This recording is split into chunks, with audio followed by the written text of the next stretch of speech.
All right, here we go. Well, thank you all so much for coming and joining us today. Good morning and welcome to the Supervisor Learning Collaborative #1, and this is following our first webinar titled Effective Outreach, Engagement, and Retention. My name is Ruth Coulon-Wagner, and I'm with NYOPers, the New York Association of Psychiatric Rehabilitation Services. Joining us today is Paul Margulies, and he's the Associate Director of Practice Innovation and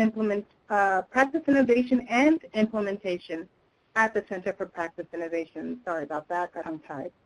You all met Paul during the Supervisor face-to-face sessions back in March. And just know that Paul will also be facilitating all of our Learning Collaborative sessions. Also today, we are pleased to welcome back Cheryl Martin and Lenora Reed-Rose. Cheryl and Lenora facilitated our first webinar a few weeks back on April 5th. Also tirelessly working in the background is Nancy Koval of CPI and Diane Neufeld of NYCCP. Before we continue, I just want to give you some reminder updates of the next upcoming sessions, and we may actually, during our presentation, remind you of those dates as well. So have pen and paper ready. The implementation planning webinar calls for Bronx and Manhattan is May 3rd, Brooklyn and Queens is May 4th, and for Long Island is May 13th.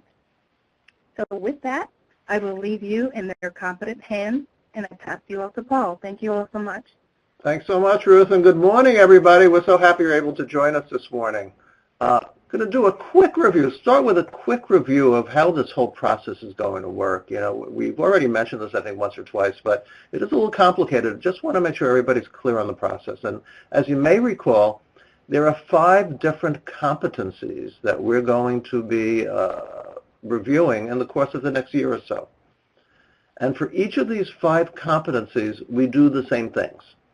The first thing we do is we start with a statewide webinar for care managers and for you, the supervisors, together. And this is where we introduce the competency and helpful tools. And we've already done that for this competency. That gets followed by a statewide webinar for supervisors. That's what we're doing right now. And that focuses on identifying specific strategies for supervising this competency. Then that gets followed up by the meetings that Ruth was just referring to. And these are the regional online meetings for supervisors.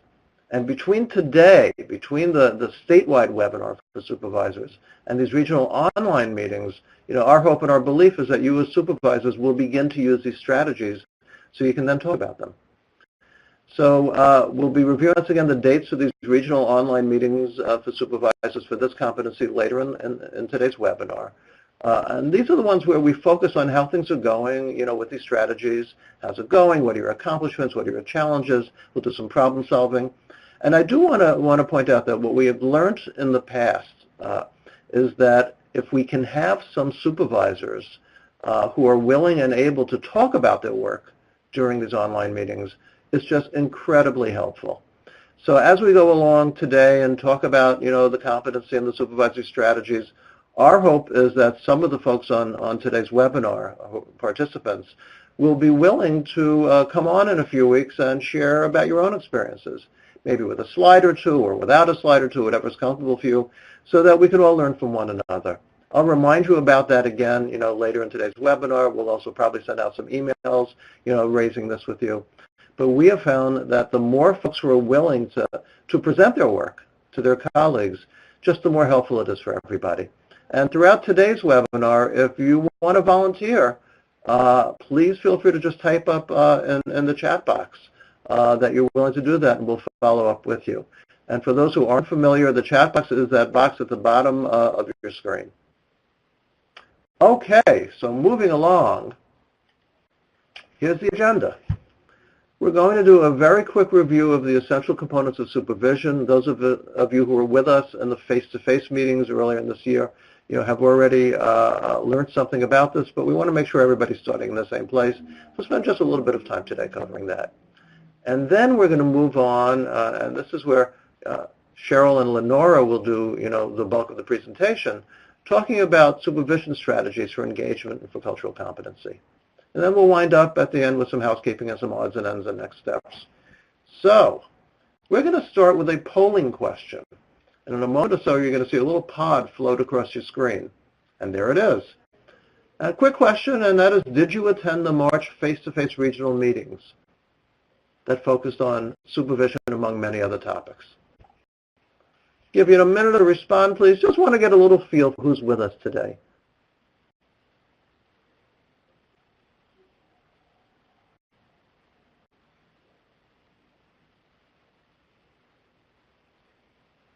Maybe just another few seconds for folks who have not yet responded.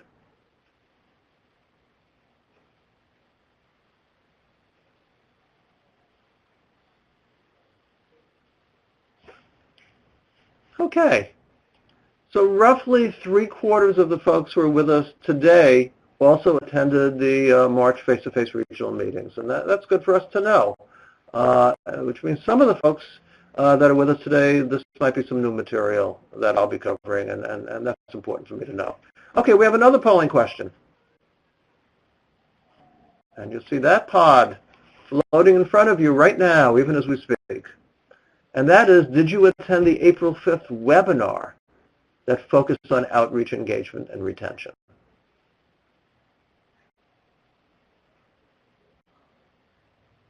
Give me a minute or so to respond.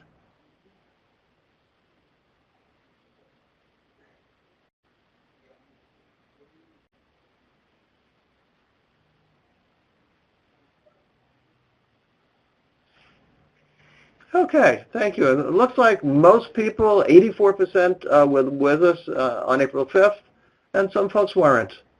Okay, we're going to move on now, and I'm going to review very quickly the essential components of supervision. One thing I can tell folks in attending the various face-to-face meeting workshops in March, what was impressive is that a number of our supervisors are doing one or more of these already, and that's just such a good thing. So the 5 components are case presentation, skills training including modeling and coaching, group supervision, field mentoring, and database supervision. And I'm just going to spend a moment or so on each of these. Case presentation, you may be aware that there are many different approaches and many different models for how to do a case presentation. And I do recall that many of our supervisors are involved in doing case presentations now with your staff. Here's one model. It has 7 steps. And basically I'll walk through them, and I want to highlight really probably what's the most important step. So basically one of your care managers would be assigned to select the consumer and prepare some background information. You might want to use a form for that. You might already have a form for that. The care manager then identifies challenges. What are the problems? What are the difficulties? Gives a quick thumbnail sketch. Other folks have a chance to ask questions. Then we come to probably what's the most important step, and that's the brainstorming. And the idea here is the more folks are involved in really trying to brainstorm and come up with ideas. And for brainstorming, as I'm sure you're aware, we want to get every idea out there on the table. Whether they're good, whether they're bad, doesn't really matter at this stage. Once we get lots of ideas out there, we can then kind of hone in on the ones that would make the most sense. So after the brainstorming, the care manager selects ideas to try them out.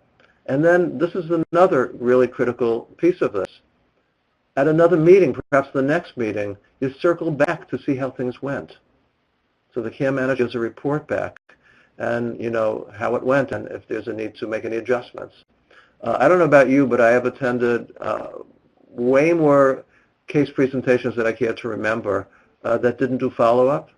So at the end of the day, it was an academic exercise without a whole lot of tracking or follow-up, and I think those tend not to be all that helpful. So that's the case presentation, 7 steps. As I'm talking, if folks have questions or comments, please feel free to type them up in the chat box. Love to see that. Skills training. There are many models for doing skills training. This is probably the simplest one. 3 steps. Tell, show, and do. What do we tell? We tell what the skill is, including its component steps. We also talk about why is it important. It's really important to review why we're teaching this skill. Then show. Some people call this modeling. And that can be done in person. You can do it. You can have a video. Maybe there's something on YouTube, whatever. And the do is giving, the individual, in this case it's your care manager, the opportunity to practice this stuff, perhaps in role plays before they try it in real life.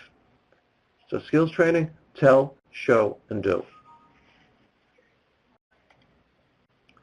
Then we have group supervision. Once again, my memory is that lots of programs, lots of supervisors are doing group supervision now. We recommend, 6 to 8 supervisees is probably ideal. If it's 2 or 3 or 4, that's okay. You get more than 8, and it gets a little difficult to really meet everybody's needs. Weekly is ideal. If you have to do it less than weekly, then certainly every other week. And, depending upon scheduling and people's availability, an hour, maybe a little bit more, an hour, 2 hours would be great if you can manage that. And we think it would be good to consider alternating between these case consultations, those case reviews, and doing some skills training.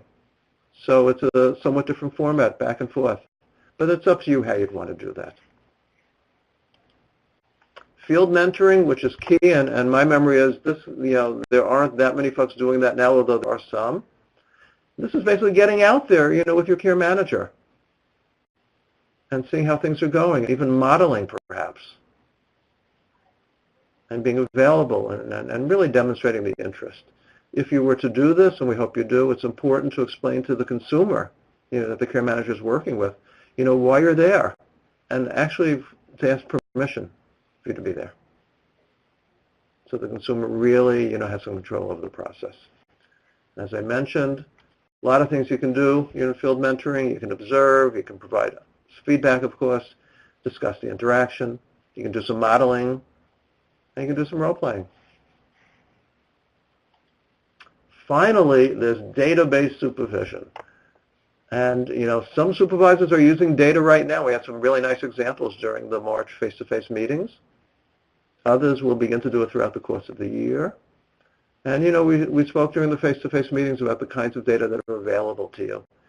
This is really an important aspect of it as well. And so our guess and our hope is when we ask questions later in the year, we'll find that more people are using data in the context of their supervision. And certainly a lot of what we're going to be doing, on webinars and meetings throughout the course of this year will be to make you aware of the various kinds of data that are available to you. So that's a very quick review. So now we have a question for the chat box. And so please feel free to type up in that chat box, and you can see the question. Nancy just put it in the chat box in blue. If you have made any changes in your approach to supervision as a result of the discussion at our March face-to-face meetings, what have you done? What are you beginning to do differently? So we'll give you a few minutes, think it through, type some stuff up. This is the opportunity really for us to learn from one another. So if there's anything you've begun to do differently at all, if you didn't do case reviews and now you're doing them, if you've now begun to do some skills training in your supervision, if you're finding some data, whatever it is, please feel free to type it up so we can learn from what you're doing. I see we have multiple attendees typing, which is exactly what we love to see. I always like to see multiple attendees. And we'll give you a couple of minutes to type it up, and then we're going to review your responses.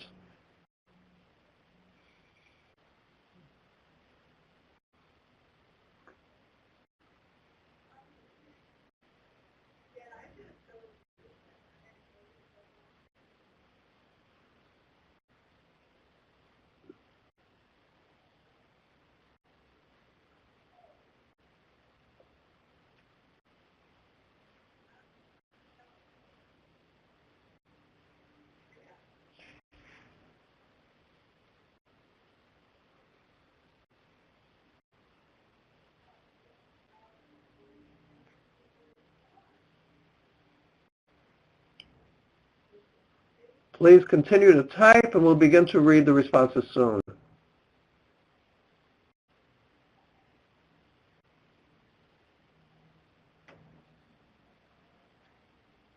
Okay, I'm going to start to read the responses, and then please don't let that shut you down if folks are typing, though. Continue to type up. So Candida Henry tells us, in my supervision, I usually would allow everyone to input how better we can work to assist our clients, and also what can be done to eliminate the amount of daily stressors that could cause burnout from individuals. That's terrific. So you're really getting your care managers involved in problem solving and decision making. That's just what we like to hear. Sylvia Estrada tells us, my group supervisions were larger and tended to be more like meetings. I split up the group in two with 5 members each. It was much more productive, and I felt that staff participated more. Music to our ears, Sylvia. Thank you. That's a great follow-up. Tedros says, I have been doing skill training by visiting different sites so that care coordinators know how to use the new care tools software, as well as MAP, an HCS account system. That's terrific. Very nice to hear. Natasha tells us, in addition to weekly group supervision, I added one-on-one coaching and case reviews with each care manager. This approach was very well received as the care managers reported feeling more supported, and I was able to provide more individualized training. Wow. You got a lot done pretty quickly, Natasha. That's great. Vicki says, after the meeting, I began asking staff for case presentations. We are still completing them informally as group supervisions are long, as is, but I think it will be a useful tool to collaborate between care coordinators. Great. And Sherry says, so sorry I missed the face-to-face. We're sorry you missed it too, Sherry, but hopefully, we'll help you make up for it, with what we're covering. So in summary, folks have begun to take what we talked about in March and beginning to implement it. I got to tell you, it's music to our ears. So glad to hear this. And I'm going to turn things over now to Cheryl and to Lenora. Well, thank you very much and good morning. Thank you very much and good morning. Thanks for joining us. Yes, so we're going to be speaking about outreach and engagement again this morning and really asking you a lot of questions. And before we start, I would really like to thank you for your patience because I know the chat box can take some time, but we very much appreciate that. We're going to move forward, and I'm not sure how we're going to move these slides forward, but we will, so just trust me that we will. And let's talk about the outreach. So when we talked about outreach before, we said that engagement is absolutely fundamental. And we want to talk about those various questions that I left with all of you that were on that webinar to think about. And let's ask the first one now while we're working on getting the slide. There we go. Thank you very much. So let's ask the first one now. I'll get my face in there. I hate looking at it, but you're going to get to look at it too. So what concerns do you have about outreach? And by the way, while you're doing that, I just want to share with you a little bit to bring in what Paul was talking about with supervisory tools. One of the things we know is that the skills training piece, the coaching I call it, it has a little bit different feel to that, and field mentoring are particularly useful and important when you're building the skills of motivational interviewing, which we talk about a lot today, and trauma-informed care. Seeing what people are doing helps with that the spirit of it. Are they understanding the compassion and the empathy piece of it? And the skills training helps you with the, how do I word these questions or these reflections? What makes the best sense here to help people make change in their life? So thank you for answering the question. What concerns do you have about outreach? So meeting with the unknown. There's some sense of not knowing what you're going to. I'm going to see if I can get Lenora in here too if we move this back a bit. Oh, I see my hair. Ooh, yeah, ooh, there you go. You share the pain.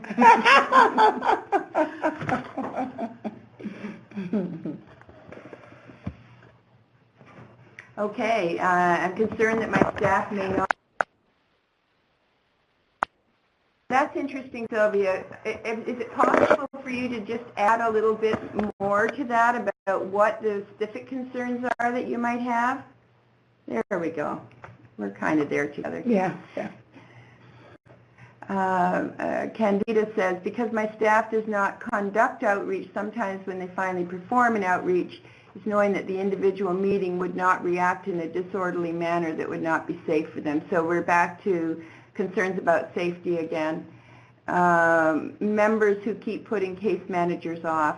Teresa, thank you. One of the things I'd just like to feedback with that is this is how I approach my relationships with folks out there. So it might be helpful to you, it may not. But I always assume that if people are not engaging with me, there's something differently I have to do. So that at least gives me something to do versus, looking at the person out there that's not responding and saying, kind of saying, oh, they're just not responding. It doesn't mean it will make a difference, but at least it keeps me on that road of continuing to try something different to see if I can make that connection with people. We certainly know that in engagement, it is going to be about that relationship primarily, that people feel that we have that empathy and that we are hearing them and listening to them and that we really care about their outcome. Occasionally, we receive referrals without clinical information. In these circumstances, care coordinators are asked to go in blind and meet with folks they know nothing about.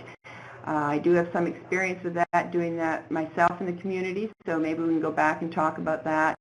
Maintaining engagement when the potential member states, I'm not sure what that is, and maintaining engagement when the potential member states to return. Okay, I'm not sure. Juanita, if you could just add something to that so I can understand. And Sylvia's back again. At times, once the clients are enrolled, the clients say that they do not know what the health home program is. Not sure if they're explained. Okay. Okay, so are they really understanding what this is about and what it's for? And you're concerned about how the outreach workers are actually making that happen. Okay, Tedros, the general outcome of the outreach, which is about 10 to 20% interested to receive services. So if I can give an overall with this, my sense is that there's some concern that going out, especially when it's a cold call, so to speak, engaging people is a great deal harder than for folks who, we already know about, we have information about, perhaps they're willing even to come and see us. Obviously, the amount of fear or uncertainty is going to be a lot higher.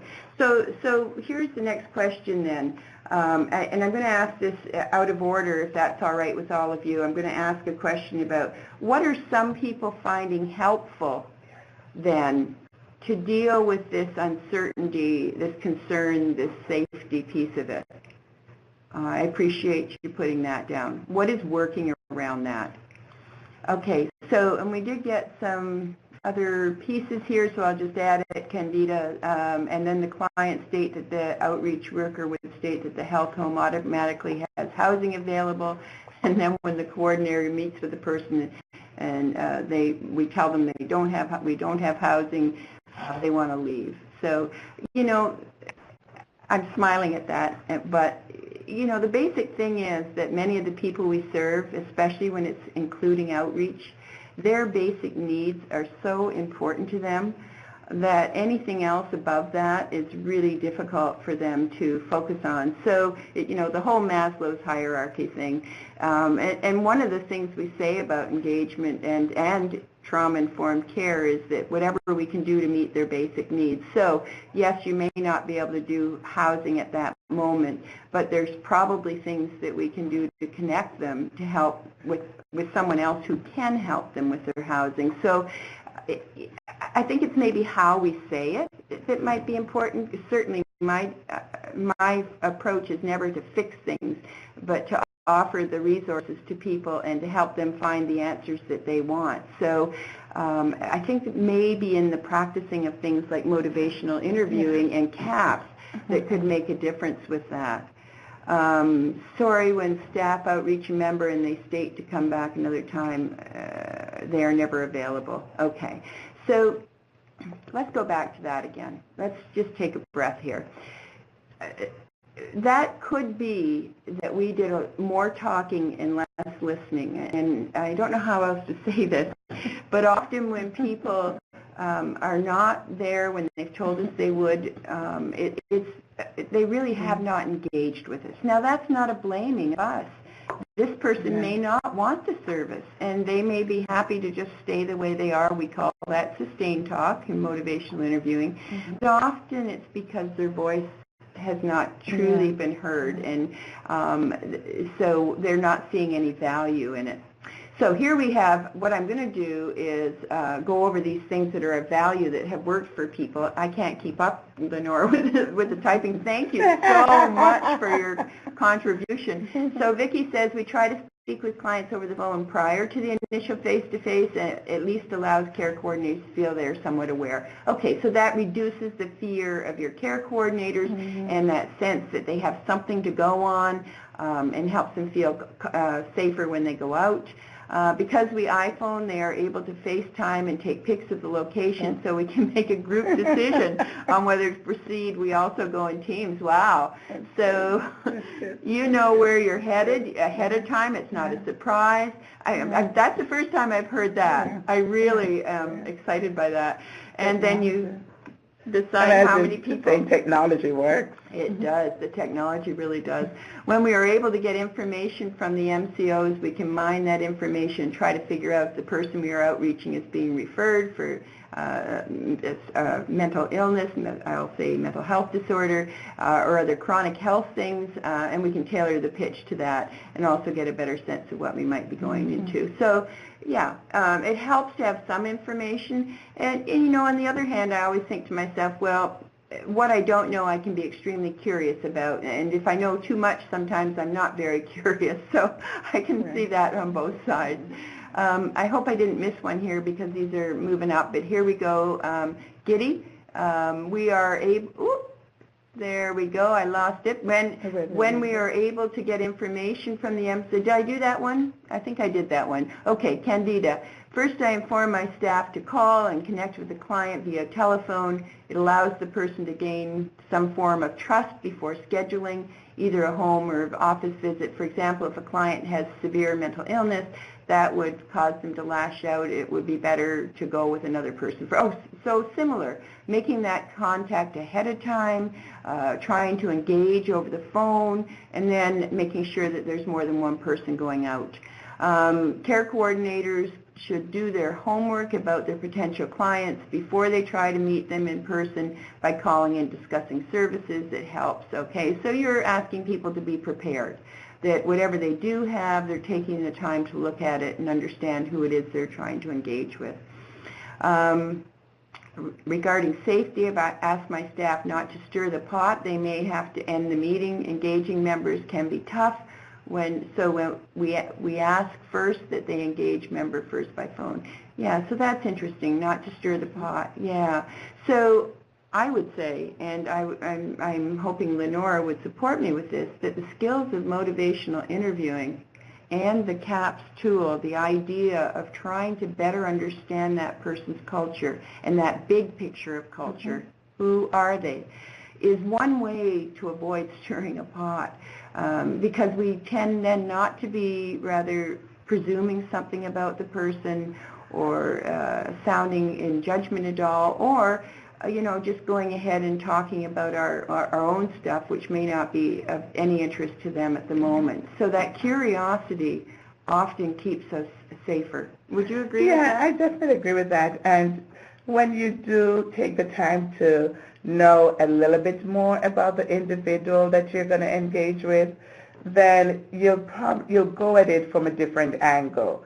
So, you know, going back to the motivational interviewing and CAPS information that was shared in our previous webinar, if you look through some of those things, what are some of the things that you need to do from a skill perspective to engage an individual, but also what are the cultural nuances of this individual and what's going on for them, so we could see culture also from a broader sense. So you have culture based on race, based on ethnicity, but you can also have culture based on where they live and where they are. And if they have not been engaged for a long time, it's going to be a little bit more challenging to just begin to talk to someone about health homes or, you know, whatever your service is. And one of the things I normally say to folks as well, we may want to think of what is the solution? What is it that we're trying to, what's our end goal and what are we trying to sell people? Because literally we're selling ourselves and our services. So if the solution is that we want them to buy, then we may need to have a different approach. I usually think of a car salesman. When I go in to get a car, and I've not had more than a few in my lifetime, sometimes if I'm not careful, I walk into there, sign a piece of paper with what I don't want, because they're so zeroed in on my needs and what they want to sell me that they go at it with gusto. It's almost like they know me from Adams, and more often than not, it's the first time I've seen them. So our approach to our audiences may be a little different than the usual, because we also have to think that these are individuals who have probably been hard to serve, have been marginalized, have been disenfranchised, and just want to say, you know what, not today for me. You stay in your corner, I'll stay in mine. Yeah. Thank you. So I see that Louisa has put additionally speaking to the outreach worker about the client enrolled and what to expect there as a great supervisory skill of helping support them, helping them decide how they can approach this, what they can do out there, knowing that you have their back when they go out there. I think a great supervisory intervention. A client difficult to engage and home visit necessary, having care managers go together. Yes, and I'm hoping that we do a fair amount of our work in that arena, since a lot of the folks that are most difficult to engage are the ones that are going to need us to go on their turf to be able to get anywhere with this. And thank you, Diana. We're glad you're a guest. Not sure what other people's experiences have been, but our experience has been that very few people actually respond. Yeah, so the phone thing isn't always going to work, so having these other resources on hand is important. The idea of preparing the care managers before they go, the ideas of going as a team versus alone, the ideas of maybe looking at the area from the iPhone, all of that are great ideas.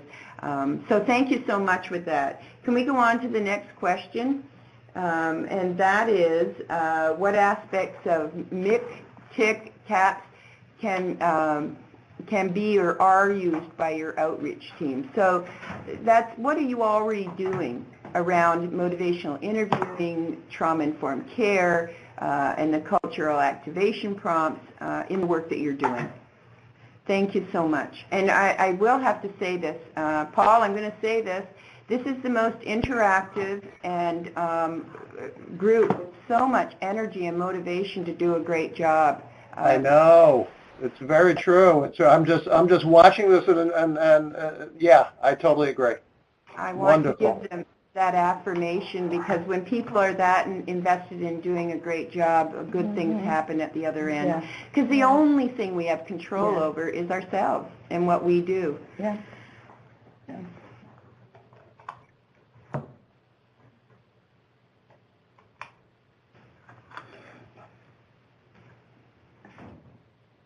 So thank you for those that are typing in. Giddy, I sure hope I'm pronouncing your name correctly too. If I'm not, I do apologize. Meeting clients where they're at, finding out what they are interested in terms of services. So that certainly fits in with person-centeredness, fits in with MI, fits in with CAPS. When you're meeting somebody where they're at, that's figuring out their culture, how they think, what's important to them, their perspectives. And also what's important to them around services. So we may know 5 things that would be good for them, but if they're not interested in those, it's really not going to get us anywhere in the conversation. So what is their focus? Natasha, we're trying to link patients with CMs of similar cultures to be more culturally sensitive. It's interesting. I mean, that's a nice approach, because very often, the group thing works a lot. So when you bring people together who have from different cultural groups, you're creating a sense where people can rely on each other, but also to learn from each other, and also be motivators to each other. So I may experience something, and if Cheryl has some cultural similarities like I do, says, wow, if Lenore has that kind of experience, maybe I can put myself out there and begin to enjoy some of that as well, or begin to go for services because it's not so bad. You know, the stigma that I may think that's there, I can talk to Cheryl and ask her, how have you gotten around that? What happens when you go back home? And I'd be more willing to share stuff with Cheryl that I share with you. But in that sharing, you're also building the relationship because you're part of that sharing experience. I actually do like that. Yeah. So one caveat to that I just will pass on is that sometimes when we're with people who are most like us, we don't do our very best listening. So I just add that piece that we assume that they're so like us that they have the same perspectives and beliefs, and so there's always that to be careful about. And you may miss out on some important cues. So you really have to, beef up your listening skills. Yeah. And so Candida says, I usually inform my staff prior to always be respectful and don't pass any form of judgment because clients tend to feed off. Oh, absolutely. Absolutely, Candida. They can read our body language right off. And if you appear to be not interested from the first meeting, the person may be hard to interact with. Absolutely. If I went to a hairdresser who didn't care at all about how I wanted my hair done, I'm never going back. And so I think that perhaps in healthcare we're finally seeing the light with this. The consumers have a voice, and it is their life, and they have every right to be the ones, really feeling like this is worthwhile and someone cares about me. So motivational interviewing is constantly used, yes. Sylvia, we are working towards implementing the ORS approach in order to engage better, so open-ended questions, affirmations, reflections, and summaries. I really enjoyed getting the information. Great, Sylvia, and if I can support you in any way as you go forward with that, please do not hesitate to connect with me. I'm more than happy to do that. Great point from Natasha, and Juanita says, I think because of the direction care coordination is moving, many may not have the skills to use those, MI, TIC, or CAP, since they're coming from case management, which is interesting, isn't it, when you think about this, because we now know that being trauma-informed using MI and CAPs really is what helps the engagement happen. So it's just a very interesting thought that that's such a big step. We role play with staff so we may have an idea and share our experience of dealing with others. Okay, so I see that we don't have a whole lot of time left, so let's go on to the next slide and we'll leave the last question. Paul, we'll do that last question when we get together again at the end in the other call. We may have to have a continued session. We have a verbose audience and a verbose... and honestly, it doesn't get any better than that. This is just what we hope for. It doesn't. It is amazing. I am just so excited to be here on this. We may just need to do part 2. Yeah. So power and control was one of the things we talked about, just because how important it is in the relationship with the person we serve that they feel that they have equal power and control, and obviously it is their life, and that would be very important. But that also goes with our care managers and our supervision as well. How do we motivate our care managers? So I'm going to just ask that question first, if you'll quickly give us a few answers about how do you motivate the care managers you have now? What are you doing as supervisors to help activate them? Yeah. Because our care managers also need to be activated. I think a lot of times it's very easy for us to focus on our clients and forget our staff needs some of the same benefits that we're asking our staff to offer our clients. And if we don't pay that attention to our staff, very often not just burn out, but they get so disengaged from what they need to be doing because they're ended up now being just another number. One of the things I say to my staff is, as often as we say our clients are number one, I tend to say my staff is number one, because when they're activated and they're motivated, they will do whatever it takes to get the job done. Any responses? Yeah, there. So we showcase a care manager per month and how they solved a challenging issue. Oh, or we're able to engage a challenging patient. Amazing affirmation. And that goes so nicely with what Paul presented as one of the essential components of the case presentation, Yeah. because you can use that whole thing, you can use that to create the case. So it is really live, it's very, very relevant, and people can more react to it. I love that. Yeah, me too. Gwen says provide the trainings they need, give them time outside of scheduled supervision, acknowledge the hard work. So really it's self-care, that they know from you as their supervisor that you're going to help them take care of themselves and that you don't see that as a problem. Right? Yeah, self-care is so important. Yeah. And Diddy, I am trying to start each team meeting by having each care manager present one billable service that they feel good about and that they feel really made a difference. Wow. So again, another affirmation for the care manager. Because, you know, you can imagine being in team meetings where all of it is about the problems and nothing's working. And actually, by research, we know the more we do that, the less well we do about getting things to start working. Right. So we really want to pull out that talk that says, hey, I can do this. Open door policy, field supervision, great. So you're actually doing the face-to-face, Amanda, and they feel safe to come to you whenever they need some information or just to share something, some time with you. Encourage time off, case presentation to highlight good work. Again, great. Tedros, making sure caseloads are manageable and allow them to provide needed service. Okay, yeah. I assist my staff becoming aware of little successes they achieve with their clients. Often they become caught up on achieving larger goals and they forge to give themselves credit for all the progress.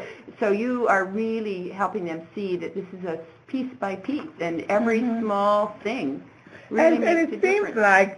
It seems like you're also creating opportunities. So even if they think that they have not done a great job, you're creating the opportunity so the failure or the supposedly failure leads to success.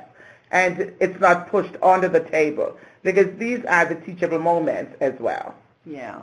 So I've been exploring wellness and self-care, encouraging people to take time off, and link the CMs to additional outside training. So a lot of the things. But thank you so much. And I don't know, Louisa put forget. I'm not sure if that was all of the above. So let's move on because we have very little time. And in fact, I am probably going to move on to maybe one of the, yes, thank you so much. So yes, that's perfect. So we talked about the fact that we sit between two worlds, the care managers. They really have this whole kind of you know, the governmental, the care management companies, the home health care folks, all of these folks that have these rules, regulations, needs, outcomes they want on one side, and then the care managers with their relationships with the people they serve trying to make something happen. And that's quite a difficult world to live in, and our understanding of that for our care managers and our supports around that are really important. So I just have to say, Sharon, in terms of living in different worlds, one of the things that I would say, I don't know how, is going back to activating, how activated our care managers are, is what considerations or how do you begin to help them understand their world and the world of their consumers and or the clients who you serve, because the worldview is very important from a personal perspective.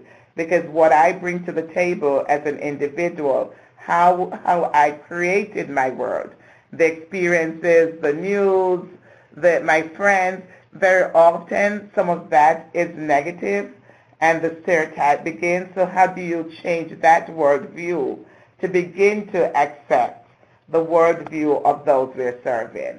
Yeah, wow, that is really powerful. So I will ask that very bottom question, and please think about all of the interventions that we talk about, which is MI, trauma-informed care, TIC, and TAPS. How can you support your care managers as they move between these two worlds? Because I believe that this is the recipe for burnout, unless people learn how to do this. And one of the things I'll wait until you guys answer, and then I'll offer something. And it's stressful. And it's stressful. Yeah. Very stressful. Because it's not just the care manager moving between the world, it's also the consumers moving between worlds at the same time. Yes. Because they have their cultural world and they have the world of health or what the services we're offering and they now need to navigate between those worlds, especially with their own biases and what they bring to the table. Because consumers do bring, as consumers, we bring ourselves to the table as well, and that's our world. Yeah. And begin to navigate with the world that you're presenting to us can very often be a challenge. Yeah. So that can be stressful. Yeah. So I don't see that anybody is typing, or are they? So, in the name of time, because I recognize we only have 13 minutes, I just want one thing about this. I think if we can keep the focus, and this may or may not work for all of you, but if we can keep the focus for the care managers on their relationships and how they work with the person, and less on that they make something happen, I think we'll be able to get the kind of place for them to be where they can do the work in a good way. Somebody does need to hold on to the outcomes, absolutely, and leadership and management are a good place for that to be. But knowing that we can't make any human being do something, we cannot do that. The only tool we have is the engagement using MI, TIC, and CAPS, really, and any other kind of don't you think sometimes if you build that relationship, that the relationship begins to be so important with individuals? Oh, yeah. You and I have a great relationship, and I will do stuff for you just because of the relationship. Yes. And I won't want to hurt you or don't want you to be dependent on me because of that relationship. And then we can be longer engaged. Absolutely. And thus the experience gets better over time. Because you're willing to take a risk, or I'm willing to take a risk because I know you have my back. And when the person they serve is feeling like that you really care about me, and I'm willing then to try something different that I haven't been able to do before. So Juanita says, continue to review and discuss the challenges and supporting them with transitions. That's excellent. Okay, so recognizing Discord, can we go to that? I'm going to move forward. So great, thank you so much. So this is one of the things that we can really make some difference about. And Discord's that thing when you see that the clients are defending themselves, they're kind of squaring off against you, their back is going up, they're interrupting, they really are on their cell phone and not looking at you for the entire piece that you're working. These are kinds of things that say to us, something's not there yet in our relationship, and maybe there's something I can do differently with this person that will help to make a difference. So I like what's down there on the bottom. We'll just talk about that. Think about trauma histories and the impact of cultural differences. Take a step back to assess how your helping role is perceived, how your encounter is perceived. What is this person's perspective of what's going on? And ask them. Inquire if there are other resources that the client would rather have. So there's lots of things that we can do, but learning first just to recognize the discord and not to blame it on the person in front of us. Because we are the paid workers and they are the persons we're supposed to be serving. So I tell you, if my hairdresser blames me because I won't get my hair done a certain way, I'm probably never going back to that hairdresser. So how do the care managers sometimes contribute to discord in their relationships with the people they serve? And I'd ask that question of you. What do you see may be some of the things that are happening that contribute to that? And that takes a lot of self-reflection as well, and a lot of honesty with ourselves. I think sometimes I've even caught up in situations where, oh no, it's not me. It really isn't me. It's not going well, but it takes a while. But very often, if we can get to the point where, am I really being honest with myself? Is there something else that I can do or I should have done that could change the way we are engaging or change the perception of? Because, and sometimes it's, I keep thinking it is so not easy to do. Because while you're working hard to do it, to change the client's perception of you and of the situation, they're probably just digging their heels in to say, okay, you really think I'm going to get you? No, not this time. I've been there before. So you're fighting against the odds, which makes it so much harder. But sometimes just taking a step back and instead of having our frustration levels go to places where we can no longer control ourselves or the situation, is probably figuring out, is there somebody else who can help you? Or help you in terms of, is there an individual on my team who I can bring in? Or also, is there somebody else that the client feels more comfortable with? Because sometimes we can, I like the answers before where you guys were saying you go in tools or you work with teams. Sometimes we may have to rely on our team members because we just didn't get the connection. We didn't connect. And that's okay as well. Okay. Yeah, great. So Vicki says it can be difficult for care coordinators to work with the same client for a long period of time, and there are clients who are a struggle to work with, and it creates some resistance. Resistance on the part of the care manager or the client? I say that with a smile. Yeah. But we are trial running, swapping clients between coordinators if possible, and both. Okay. Yeah. So a couple of things, if I may, just to throw out there that helps in the beginning with our relationships and ongoing. I frequently say to the person in front of me that you are the expert about you. You are the expert about your homelessness. You are the expert about your diabetes. You are the expert about your schizophrenia. Only you know, and I'm trying to learn from you. So that kind of empowering is a word I'll use, that kind of helping them see their own autonomy, which really people in our systems haven't seen often, that sense that we are a partnership, that you have as much to offer to this as I do, saying that right up front and honestly with people, because I truly believe each person is the expert about them. They're the expert about their culture, they're the expert about their illness, they're the expert about their life experience. So Frantica, I hope I'm saying it correctly, Frantica, this does take self-awareness and a lot of patience on our behalf, and you need to have buy-in. Yeah, absolutely. Yeah. There is, and you're doing that work with your care managers in the sense of giving them affirmations, having them sit together as a team and hear what's working well. After time, people will start to do that. We all have, that's really your, although we all have unconscious biases, and they also show in our interactions with our clients. Therefore, it is important to know ourselves better, know how we feel about the population that we work with, how they make us feel, so we can recognize those biases that can hinder the client-CM relationship. You could not have said it any better.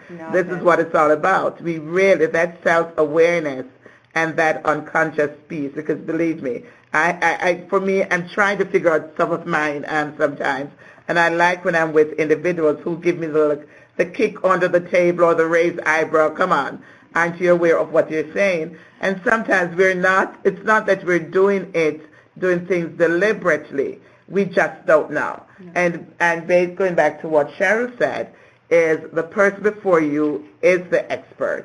And being curious and asking the individual, using some of those prompts to ask the individual, about themselves, so we can then begin to see where there are similarities and where there may be differences, and then figure out how we handle them.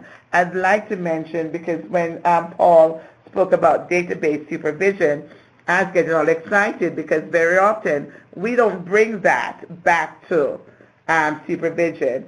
And for us to look on our data, look in our data sets, are the elements in our data set reflective of the cultural nuances of our population that we're serving? Then using that to say, you know what, Lenore, you really don't get along well with blacks who are between the ages of 20 to 45. Based on the information that we're getting, is there something that we need to work with you on? So really, really, really infusing that conversation and going back to say, it could be something about me. So what is it about me I'm not figuring out, and what is that thing that's interfering with the engagement encounter? Yeah. So I'm going to say one more thing off of this, and that's I'm sorry that we can't speak with everyone, but clients feel really frustrated when we can't provide instant gratification in getting them services they want. We need to be able to say that we can understand how they feel. Absolutely. Yeah. Reflecting a person's feelings right at the beginning of the sentence is going to have a whole lot of meaning to somebody in front of you than to act as if they never said it. And at the same time, provide those clear expectations. Absolutely. There's that transparency. This is what I can do. This is what I can't do. Yeah. So thank you so much. Yes, and I see this care coordination and care management. Yeah. Let's hold that for the next conversation. I think that's something we should talk about. Okay, can we move forward to if communication style has been directing? Would you be willing to do that for me? Thank you. So if we know that, and this may be some of the history of care management and other ways of being, that our communication style has been rather directing. In other words, we usually are telling people what they ought to be doing, kindly or not, telling people what they ought to be doing is directing. And similar to healthcare, primary care office, those kinds of places, here are 3 areas to start making a change with that. And one is to plant your feet firmly in a guiding style. And a guiding style does what we've both mentioned a number of times now, views the person opposite us as having as much power as we do. Certainly we have expertise in our field, but they also have that expertise about who they are in their culture. So the guiding style says, I'm not going to tell you what to do. I'm also not going to just follow you and do everything you say because I have professional boundaries.